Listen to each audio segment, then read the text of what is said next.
Baradan Shamai, I am Lord Welshie. Welcome back to Dream Daddy, a dad dating simulator. So we've left Amanda at home with her friends. They were coming round, so she wanted to kick me out of the house. So I've gone out for a drink and to watch some sports, because I like sports ball. So I guess I really didn't think this plan through, though, because I'm not entirely sure where the closest bar is, and Amanda still hasn't shown me how to use the GPS on my phone, so I'm just going to pick a direction and walk in it. And I wonder if I'm going to meet someone. Let's go this way. Cool, okay, we're marching. We're marching in the direction of the game. Any game, really. In the distance. Could it be? A big burned out neon sign hangs above a tiny dive bar. Jim and Kim's, huh? It'll do. Oh wow, this place looks nice. The bar is small and dimly lit. The crack of pool balls sounds in the back as patrons laugh and joke. A string of multicoloured Christmas lights hover above the bartender. I can't tell if he's Jim or Kim. I pull up a seat at the bar. What'll it be? One beer, please. Sure thing, boss. The bartender slides me an ice-cold beer. I take a sip and enjoy the refreshing taste. Are you Jim or Kim? I'm Neil. Whoops. I awkwardly turn my attention to the game, which is playing on one of the TVs on the wall. As luck would have it, my team of preference is not only playing, but is currently in the lead, which is always a good thing. Brightly coloured mascot, which is some kind of animal, does cartwheels. I silently cheer on my favourite team, hoping that I don't get into any confrontational arguments with a fan of the opposing team. Several people in this bar are wearing the distinctive colours of the team I dislike, although I believe from their demeanour that, like me, the passion for their team is all in good fun. Hey. That's the best way to enjoy sports ball. A middle-aged woman holding a nearly empty wine glass sidles up to the bar and sits uncomfortably close to me. Hey, sailor. Oh, hello! That's exactly how I would react. I would just like, hello! Hello! Like that. There has to be a little bit of the voice break in it just to make sure it's really uncomfortable. Good to see fresh meat in here. I'm Mary. Come here often? Oh no, I actually just moved to this part of town today. I'm Joe, by the way. Are you watching the game? Capital T, capital G. You can hear it in the way she says it. Yeah, my preferred team is in the lead. If they keep this up, they'll win the game with ease. I like how nondescript and non-committal the game is, and it's just the preferred team is winning. Oh, I love that team, and also I love that game. I love someone who knows their way around balls. Oh, I'm getting the impression that she's a little drunk. Buy a gala drink? Why not? I almost reluctantly signal the bartender and order Mary another glass of wine. Neil jokes back and forth with Mary. They're clearly friends, and this clearly isn't her first time doing this. She tips her glass at me. Suppose I got to keep you company now. Hey, You don't have to. What do you want to know? What's your deal? What do you think of the game? What's the latest gossip? What's your deal? I'm a ghost, Joe. I haunt the hallowed halls of Jim and Kim's, waiting for my beloved to return from sea. That would explain why she keeps saying, "Hey, sailor." Really? No. Homegirl just loves a drink. So what else can you tell me about this part of town? It's quiet, that's for sure. If you want an idyllic little life with white picket fences, this is the place to do it. But every town has its secrets, you know. Ooh, I wonder what we'll discover. She takes a sip of her drink. That was a little too ominous for my taste. She leans closer. Hey, sailor. Would you like to learn some of my secrets? Oh boy. Maybe some other time. Suit yourself, sailor. Mary saunters off, setting her sights on the newest bar patron to enter. I happily watch the game over another beer.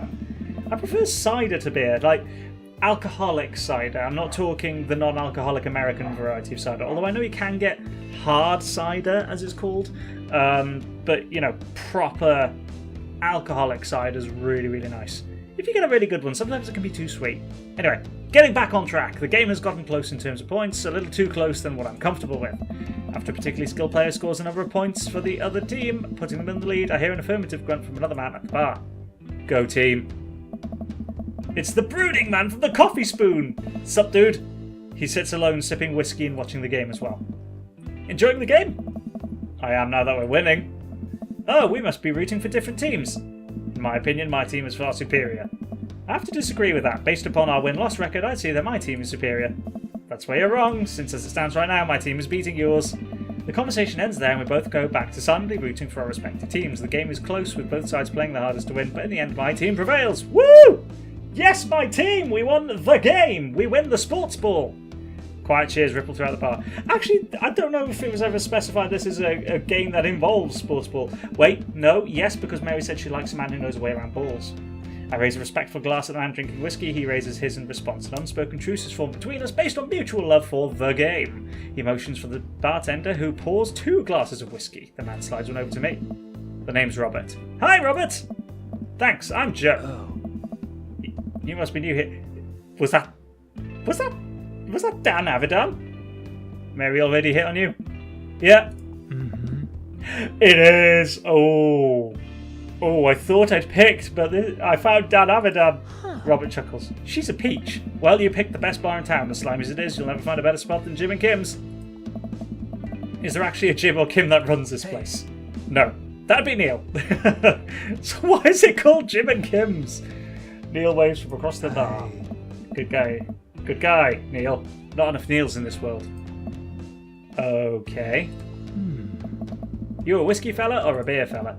Beer, but I'll drink most things. Yeah, you like shots? Ooh, shots fired. I don't like him. I like shots. Thank you. Robert nods to Neil, who serves up 2 shots of whiskey, hands one to me. Here's to your health. We take shots. The whiskey burn's going down, but I try my hardest to look tough. Hey. Wait, I think this is what making friends is. Yay, I'm making a friend! Okay, Joe, this guy's out of my friend league, but I think if I play my cards right, we'll be pals in no time. Compliment his cool leather jacket, his rugged good looks, or his hand tattoo. I'm going to go with his cool leather jacket. I like your jacket. Thanks. Been in my family a long time. Passed down from firstborn to firstborn. Cursed, some would say. What?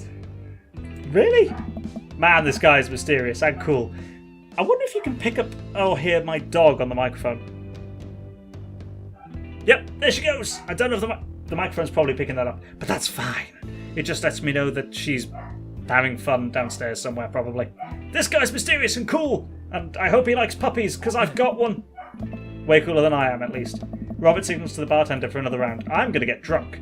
What are you doing here tonight? My daughter kicked me out of the house, running from my problems, trying to make friends. My daughter kicked me out of the house. Not like forever. She was having a sleepover with her friends. Family type, huh? Single dad.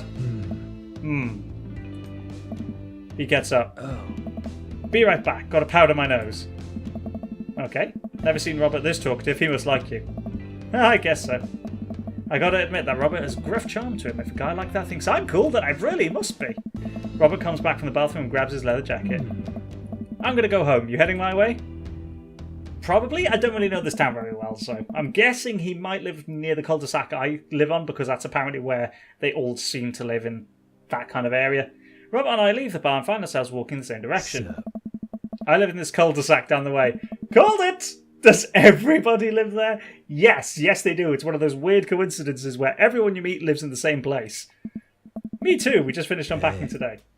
Great place to be. Good neighbours. Well, some of them. Who's that? We get to Robert's house, which is just a few houses away from mine. We stop and he turns to me. I don't kiss and tell, Joe. So are we doing this or what? What? You know, do you want to come inside or not? A wave of realisation rushes over me. I blush. Oh! What do I do? What do I do? Well, Robert's cool. I did kind of have my sights set on Craig, who I met earlier. But it's Dan Avidan. Oh. I'm going to lay it on smooth. I don't see why not. That sounded smoother in my head. Let's do it. Sweet. I follow him up to his door. He fumbles with his keys for a second and locks the door, leading me inside. The moment the door closes behind us, he pushes me up against the wall and kisses me, grabbing my hips. Come on. Robert takes my hand and leads me up the stairs into what I assume is his bedroom, but it's so dark I can't see anything but Robert's intense expression. He kisses me again and I can hear him chucking off his jacket. I clumsily take off mine too. His hands roll down my chest and suddenly he's tugging at my belt. Ooh, I don't normally do this. Do you want to stop? Oh. I've started, so I'll finish. Actually, I should probably get going. Oh no, I clicked... No! I clicked the wrong option. I thought yes as in carry on, not yes as in end it. Oh, I'm sorry, Robert. I'm sorry. Alright. I think I'm going to head home. Sorry. Nah, it's cool. Oh, I'm really sorry, Robert. Oh, I'm so sorry. I head home, my head still spinning with the anxiety of turning Robert down. The sight of the couch helps me compartmentalise, though, and before I know it, I'm having dreams about my teeth falling out. I don't like that. Oh, no, Robert, I'm really sorry. I'm really sorry. I didn't mean to just kind of... I didn't mean to do that. I kind of wanted to carry it on. Oh... Does that mean I've kind of blown it with Robert? Oh well, we'll see how we go today. I wake up from a text from an unknown number. It's Craig! Rise and shine, early bird. Still want to work out? This is Craig, BTW. Colon. Bracket. Smiley face. Holy crap, it's 6 a.m? Who does 6 a.m. anymore? Without realising it, I drift back to sleep. No! Get up! I want to go! Whoops, must have winked back out. I check my phone again. Craig, hey bud, still want to get your swole on? I'm ready to tear up the track. Hit me up. God, the last thing I want to do right now is work out. But it is Craig, and I do want to catch up. I do want to catch up with Craig. Go to the gym. Hey my man, I need a few minutes to wake up, but let's meet in 20. After a few seconds, another text comes in. Sure thing, meet me at the gym. I stretch my bones and creak. I've got to stop falling asleep on the couch. I throw off my blanket and, hey wait, I don't remember falling asleep with a blanket. Amanda must have tucked me in after I fell asleep. Bless that child. I reluctantly brush my teeth, throw on the only clothes I own that are even kind of gym appropriate, and head out. Gonna get buff! The neighbourhood is quiet and serene this early in the morning. Birds chirp and the grass is still wet with dew. Surprisingly, the gym is pretty crowded. I spot Craig standing out front, stretching. Of course. He spots me and waves enthusiastically. Oh. Hi, Craig! Hey, bro, good morning. Hey, good to see you, man. I'm definitely not as pumped as he is. Maybe I should have had some coffee before I left. I really should have done. Am I ready? Gotta stay posy, dude. With your help, I am, or... Help! Yeah, let's do this thing. I'm here to party. Is that what you say when going to a gym? I've never partied at a gym. Bro. That's the spirit, my dude. Okay, Craig's into it, that's fine. Nice. That is absolutely fine. We head into the gym and I'm immediately intimidated. All of these people look like they could break me in half, and it seems like Craig is friends with all of them. He high-fives and finger guns all the cool jocks in the room. They look like they could, and would, steal my lunch money to spend on protein shakes. Fucking! Come on, bud, let's warm up. We head over to the treadmills to start walking. Okay, I can walk. Walking is good. This is a decent place to be. Walking. Yeah, walking's fine. So, I know we are on treadmills. Yes. And those over there are ellipticals. Very good. What is all this other stuff? Yeah, that's... Well, I know rowing machines and free weights. That's about the extent of my knowledge. Maybe? Swimming pool? I know swimming pools. They might look a little scary, but I guarantee that all of them serve a specific purpose for building muscle mass. I watch as a dude in a muscle tee flexes a muscle I didn't even know existed on a machine I think was once used to process grain into flour. Like a mill wheel. What is that? Why is that guy doing that to himself? That's a good question, bro. What do you think he's doing? Training to crush people's skulls with his thighs, using a medieval torture device, praying to some sort of pain god. He's praying to some sort of pain god, clearly. It's like a religious self-flagellation meant to atone for one's sins. You're actually not far off from the truth. Oh, cool! Oh no, Craig is turning up the speed. I better do the same. How long have you been doing the buff thing? Probably quite a while, judging from, you know, the outline in the shirt. Couple of years. Yeah, that sounds about right. And what do you do when you're not dadding or working or buffing? Oh, I coach my twin softball team. That still counts as both dadding and buffing. Of course it does. It's sport-related and child-related, so it's kind of killing two birds with one stone. I keep busy. What do you do for fun? I love learning. I try to live my life as close to a Jimmy Buffett song as possible. I check out my hot bod. I spend most of my time in front of the mirror admiring my Adonis-like figure that I've worked so hard to sculpt. Hell yeah. Oh, Craig's fine with that. Cool. By that I mean lay horizontal and watch bad television. We're jogging now. Oh god, we're jogging now. I look over to Craig, who hasn't even broken a sweat. How is he doing this so effortlessly? I'm dying. I can feel my life force draining through every orifice of my body. Ah! Hey, remember when my fish died in college? No! I don't like this story. I imagine that's what, what that sounds like. Oh my god, is he really bumping up the speed again? I guess I better do it too. Oh, this is fast. This is very fast. And we were at that party and you vowed to make me feel better? You tell me to create a distraction. So of course I do a sick leg stand and get everyone cheering. And then I try to steal a fish from a fish tank at the party with my bare hands like an idiot. Bro! And then you drop the fish and it's flopping around and you panic. So you run up to me post-keg stand.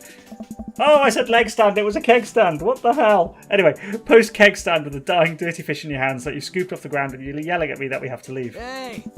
So we're running out of a frat party with a fish and trying to give it mouth-to-mouth resuscitation. And we get him home and get him into a bowl of water, but the prognosis was grim. And the next days, alive and well. Bro! Yeah, that's exactly how I would sound running on the treadmill while trying to talk to someone. They never did catch the great fish thieves of Grandridge U. And they never will. I shoot off the end of the treadmill and crash into the wall. Jesus, that hurts. Hey! Dude, bro, are you okay? Craig offers me a hand and looks me over for injuries. I'm fantastic. I managed to stand up and rub my back. It doesn't hurt now, but I'm sure it will later. Yeah, it probably will. That is one thing I could say I've never done at a gym is fly off the end of a treadmill. I tend to turn down the speed before I get to that point, so we're good, we're okie dokie. You don't have to push yourself like that, always know your limits. Well, I think I might call our gym adventure here. Oh. You sure? Yeah. Alright, well, here, I brought you this. He got me a shaker bottle full of thick green liquid. I stare at it with what must be apparent distaste. What is it? It's a protein shake, bro. Yay, protein. Oh, thank you. He wants me to drink it. Oh boy, here goes. I'm drinking it. I take a small sip. It's actually delicious. Wow, this is really good. Hey! And good for you. It's my special recipe. I'm pretty proud of it. Hey! Let me know if you ever want to work out again. Maybe we can try running around the neighbourhood if treadmills aren't your speed. No pun intended, bro. Yeah, look at this guy. That's funny. Good one. Well, I'm going to go put some ice on this everything. I'll see you around. I'm just going to go fill a bathtub with ice and just lie in it. I live the gym. Feeling ashamed. Craig used to order delivery from the pizza place across the street from our dorm, and now he can run circles around me. Literally. Man, I really got to work on this dad bod. Yeah, but I don't feel like he's just kind of into the appearance kind of thing. It's more like he wants to hang out because you're actually friends, which is cool. I get home and lie down on the couch. It hurts to move. Oh god, I'm so old. Oh, I feel like that so often. And I'm only 31 and I just feel old.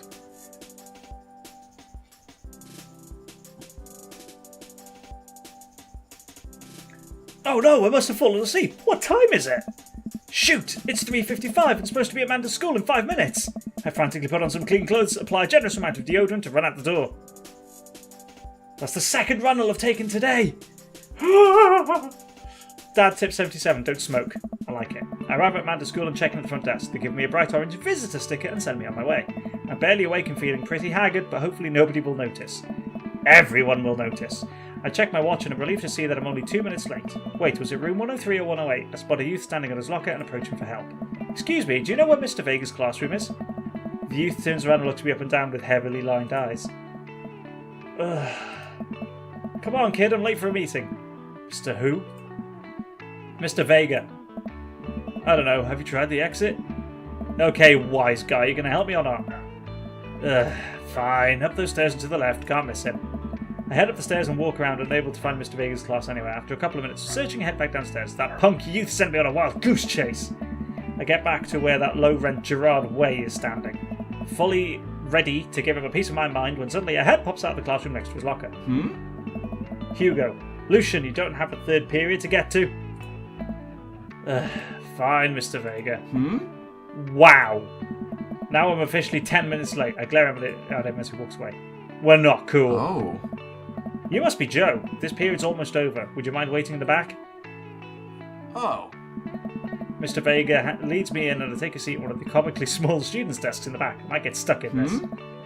Alright, where were we? Now who can tell me about the unreliability of the narrator in J.D. Salinger,'s Catcher in the Rye? I've never read that, actually.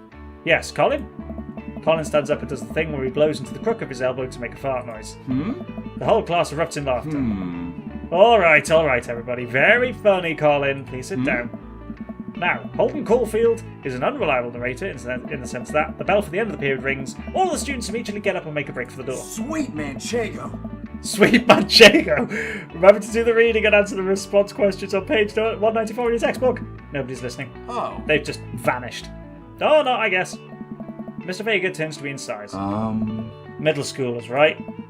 Don't you teach high schoolers? I don't know. Both. You know, budget cuts. Ah, of course, the education system. Not just in America, although there is an American flag there, but everywhere. I mean, in the UK, there's budget cuts to education as well. Class sizes are too big. Right. Yeah, basically. Thanks so much for coming in. No problem, Mr. Vega. Oh. Please, call me Hugo.